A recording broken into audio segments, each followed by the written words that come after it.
So we know that before we talked about a lot of ways to control autoimmunity. A lot of those things are also ways to control leaky gut. First and foremost, you stay away from the foods that aggravate it. Wheat is a big one. Wheat itself will create leaky gut. You check the cross reactions between other grains or other foods that react just like wheat does, or the immune system reacts to that. That's really important. So you got to make sure you're properly identifying all these foods or all the different antibodies, depending what's showing up. Next, you have to find out how you balance the immune system. Balance that and then control inflammation.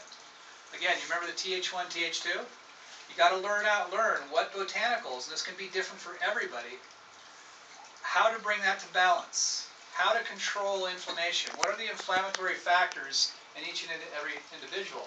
It's different for everybody. Everybody's a little different.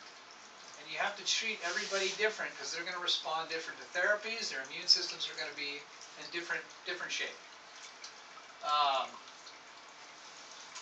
You got to learn the triggers. Learn what immune stimulants to eliminate. For instance, we talked about blood sugar, allergic foods, and stress, right? You want to know what triggers this autoimmunity. And you got to figure out how that does that, to what degree, and how you're going to change that lifestyle. Does that make sense? For instance, if you're... That's all we have to do? That's it, just that. Easy stuff, right? No, that's actually very complicated. But it can be done with everybody. Blood sugar issue, for instance, how many of you crave sweets? Okay, that's a blood sugar issue. It's a blood sugar symptom. How many of you fatigue after meals? Okay, that's a blood sugar symptom. How many crash around 2 or 3 p.m. in the afternoon? That's a blood sugar symptom. How many wake up periodically throughout the night?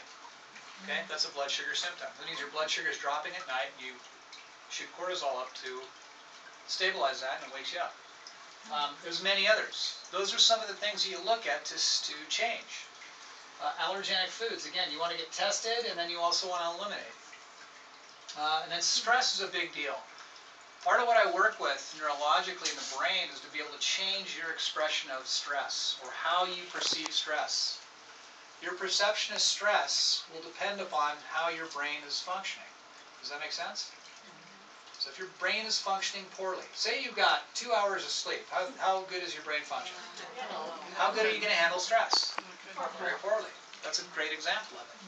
When your brain is optimized and the brain function is very good, suddenly the stress is not that big a deal anymore. And you tend to process more emotions that way. And when they're processed, you don't hold that emotional baggage that ends up changing your immune function. Make sense? Okay. And last but not least, the most important here is a good optimal brain is going to take care of yourself everywhere. It's vital you take care of that with an autoimmune issue, because if you don't, that's one of your main triggers for that autoimmunity. Make sense? Okay, cases. You guys want to hear a few cases? We should skip this part. Skip it? Hear it? Yeah? How you guys doing there? Are you guys getting this information? You okay with that? Okay. We'll do this one. This is Denise, 38-year-old diabetic female. She's very heavy. Chronic GERD, had a ton of acid reflux, was never in control. Inability to lose weight, brain fog, moody, hair thinning, patchy skin. She was a tough cookie. She was a tough cookie because of her own brain. She's very stubborn. She absolutely loved cheese. And she said, there's no way I'm changing my lifestyle around cheese and wine. I had to get her whole family in, because after we got all her tests, she had positive antibodies to her stomach, her pancreas, her brain, and she had a whole slew of different issues there. She was positive to all glutenins, meaning she cannot have any wheat at all. She can't have non-gluten stuff, and she's very positive to dairy. A few other things in there too, but top of my head, that's what I remember. When I got her to recognize that dairy is one of these problems, and got her family to say, hey Mom, look, you got to do something about this, you're in danger. She also had an issue with a precancerous lesion in her esophagus. And she was going to have surgery on that if she didn't do something quick. That was her other motivation to bring her family in. But what we had to do with her is we had to fix her leaky gut. We had to balance immune function. We had to certainly eliminating all dairy and all wheat for the rest of her life. It's gone for good. If she reintroduces it, her problem will come back immediately. Okay? But once we did brain remediation, exercises for the brain, balancing the brain, again, finding out what triggers your immune function, once we took care of that, her symptoms are gone.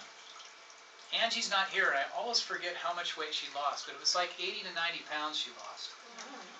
She did very well with that. Her hair cleared up, her diabetes was in control, meaning she didn't have to take any medications for it at all anymore. And she's clear-minded. She was energetic. She's changed. She's a wonderful case. But again, identification of all her problems was vital. Identification of what foods were aggravating, that was vital. Fixing her brain. If we didn't fix her brain, none of that would take place. All right. Okay, Linda. She came to me miserable. She wasn't happy. She wasn't sleeping. She's somebody who came to me, she already knew she had fibromyalgia. Came to me and said, I hear you treat fibromyalgia. What do I do? Go off wheat? Sure. A little bit more than that, right? Going off food's your step one. All the other steps have to take place too, otherwise it doesn't work. When we ran autoantibody tests, she's the one who came up with a lot of variety of different autoantibodies. So different parts of her body.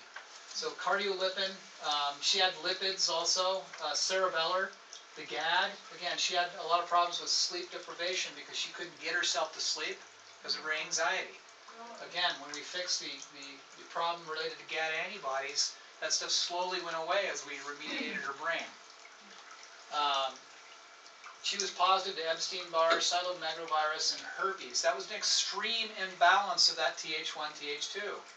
The part of her body, or the part of her immune system that was supposed to regulate those types of post-viruses was that Th1, and it was completely suppressed. Does that make sense? So she's positive to these because of that dysregulation. That make sense? With her, the same thing. We had to get rid of the foods that irritated her, fix the leaky gut. We had to pay special attention to the botanicals we used because she's somebody who switched. She worked well with one set, and then her immune system reacted a different way, and we had to keep switching them around a little bit. So it was a real difficult case. But if we weren't keeping track of everything that we're working with and how we had to modulate that, she could have fallen apart at any time. But she's thinking clearly now. She has improved coordination. She has energy. She sleeps throughout the night. She comes to me for pain now and then, but it's nothing like it used to be. Nothing like it used to be.